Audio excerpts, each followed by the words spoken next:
Ya, assalamualaikum warahmatullahi wabarakatuh. Gimana kabarnya hari ini, anak-anak? Ya, semoga sehat walafiat ya. Ya, di tengah pandemi kali ini kita harus jaga kesehatan. Jangan lupa kita untuk berolahraga dan juga jangan keluar rumah apabila tidak ada keperluan yang mendesak ya. Materi kali ini Bapak Bapak akan menyampaikan materi yang bab pertama ya, yaitu struktur hierarki basis data. Nah, ini materi awal dari pembelajaran basis data di kelas 11. Untuk kompetensi dasar dari materi kali ini, yaitu yang pertama adalah memahami struktur hierarki basis data, yang kedua adalah mempresentasikan struktur hierarki basis data.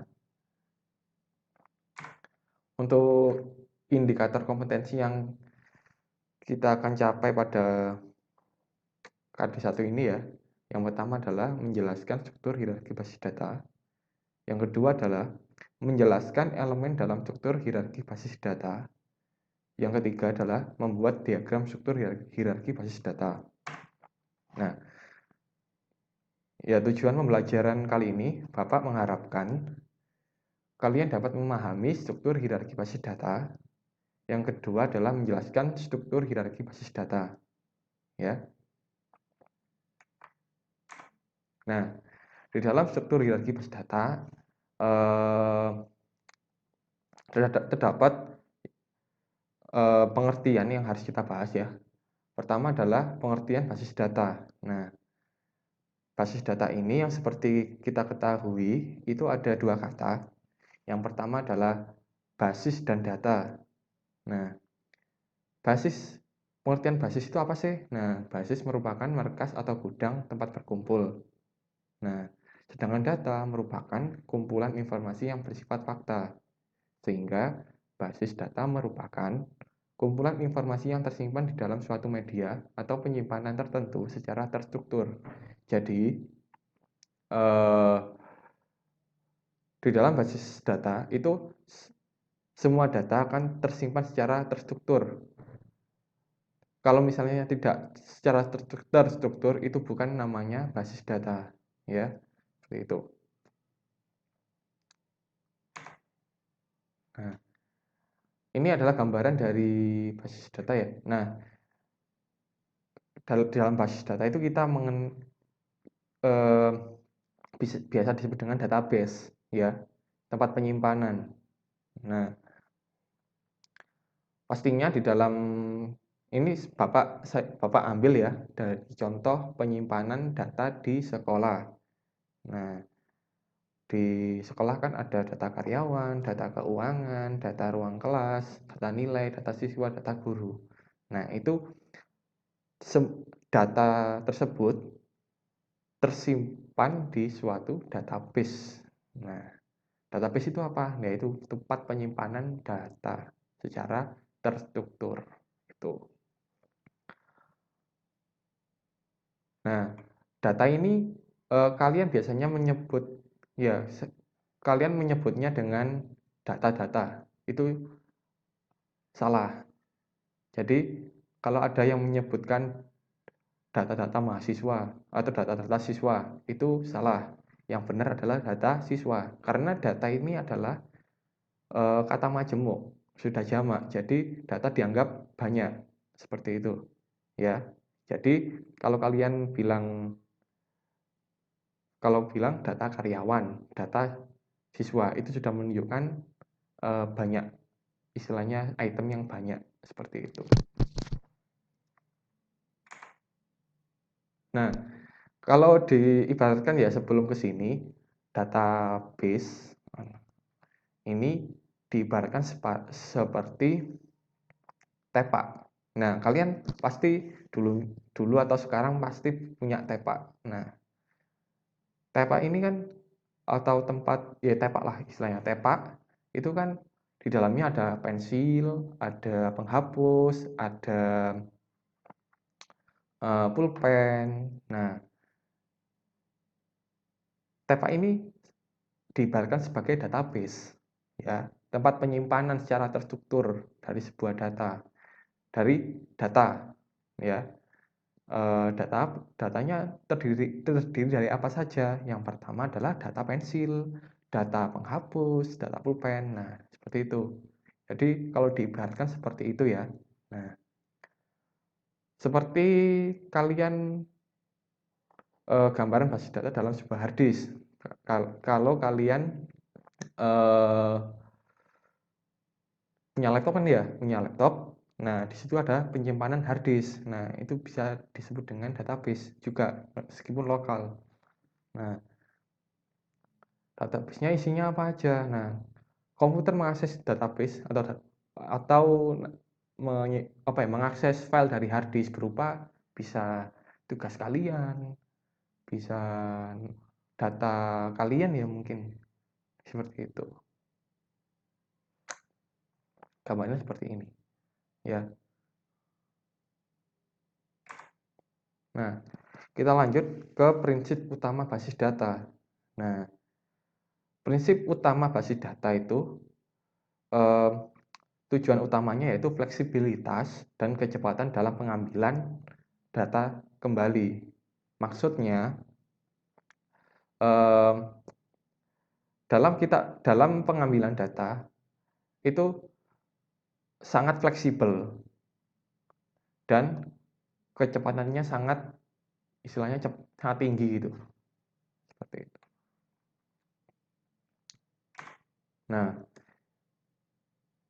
yang selanjutnya adalah manfaat basis data. Nah, manfaat basis data ada 7 ya. Ada 8. Yang pertama adalah kecepatan dan kemudahan. Yang kedua adalah kebersamaan pemakaian. Yang ketiga adalah pemusatan kontrol data. Yang keempat, efisiensi ruang penyimpanan. Yang kelima, keakuratan. Yang keenam, ketersediaan. Yang ketujuh, kelengkapan. Dan kedelapan adalah kemudahan dalam pembuatan aplikasi baru.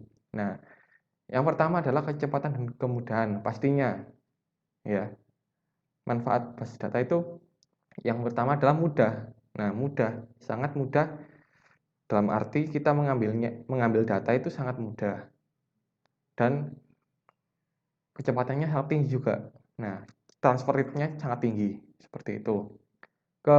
Yang kedua adalah kebersamaan pemakaian. Ya, di dalam kita memanfaatkan istilahnya mengakses data dari database, itu bisa digunakan secara bersama-sama. Ya, contohnya ketika kalian mengakses data siswa ya, data siswa. Nah, itu teman kalian juga bisa mengakses data siswa yang sama, seperti itu. Beda lagi ya, kalau misalnya di konvensional ya, data kan berupa arsip ya, arsip yang disimpan di almari arsip. Nah, yang mana kita untuk mengaksesnya pun kita harus bergantian. Nah, sedangkan dalam basis data kita bisa mengaksesnya secara bersama-sama. Gitu. Nah, yang ketiga adalah pemusatan kontrol data. Nah, semua data itu terkontrol pada satu penyimpanan, yaitu database. Nah, seperti itu. Pastinya di dalam di server kalian, di sekolah kalian, data siswa, data guru, data nilai kalian, atau data ruang kelas kalian itu pastinya tersimpan dan terpusat di satu database yang sama, di server yang sama, seperti itu. Yang keempat, manfaat yang lain yaitu efisiensi ruang penyimpanan. Nah, seperti yang Bapak bahas tadi, jika kita ya zaman dulu atau beberapa tahun yang lalu sebelum ada penyimpanan, manusia kan menyimpan data atau arsip itu di dalam sebuah penyimpanan nih, biasanya almari gitu ya, almari. Nah, dan almari pun itu kapasitasnya terbatas. Nah, di dalam nah basis data ini hadir untuk mengefisiensi ruang penyimpanan. Jadi ruang penyimpanannya itu pun sangat besar gitu. Yang kelima adalah keakuratan. Nah, pastinya data yang kita istilahnya data yang kita ambil itu pasti akurat. Ya, karena kita mengambil dari database yang kita simpan sebelumnya. Ya, ketersediaan. Nah, pastinya database menyediakan data informasi yang dibutuhkan oleh kita. Kelengkapan. Yang kemudian kemudahan dalam pembuatan aplikasi baru. Nah, aplikasi baru ini seperti yang kita ketahui bahwa seperti eh, sistem informasi sekolah kalian, terus kayak ya aplikasi di Play Store ini seperti kayak Gojek. Nah, Gojek, nah itu dengan adanya database memudahkan untuk menyimpan data masyarakat atau data untuk yang sistem informasi di sekolah kalian menyimpan data nilai kalian, ruang kelas kalian seperti itu dan lain-lain. Nah, selanjutnya tujuan basis data. Nah, tujuan basis data yang pertama adalah mengoptimalkan kecepatan atau kemudahan dalam menyimpan, mengedit ataupun memanipulasi data serta dapat melihat data. Ya, yang kedua, efisiensi ruang penyimpanan dengan database. Maksudnya, kita bisa menghindari terjadinya kesamaan data dengan cara menggunakan kode tertentu sehingga ruang penyimpanan menjadi lebih efisiensi. Nah, seperti yang Bapak jelaskan tadi, basis data ini mengoptimalkan kecepatan dalam akses data atau kemudahan dalam menyimpan, mengedit, ataupun memanipulasi data. Seperti itu. Nah, apabila sebelum Bapak lanjut ya untuk materinya, apabila kalian agak bingung ya, bisa tanyakan langsung ke kolom komentar Google Classroom ya. Nah, nanti gini ya untuk perjanjian ya, bagi yang bertanya akan mendapatkan reward dari Bapak ya. Nggak hanya nilai, nanti ada reward juga di akhir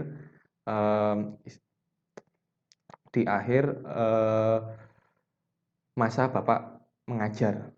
Nah, mengajar kalian. Nanti Bapak kasih reward untuk yang sering bertanya, ya. Seperti itu.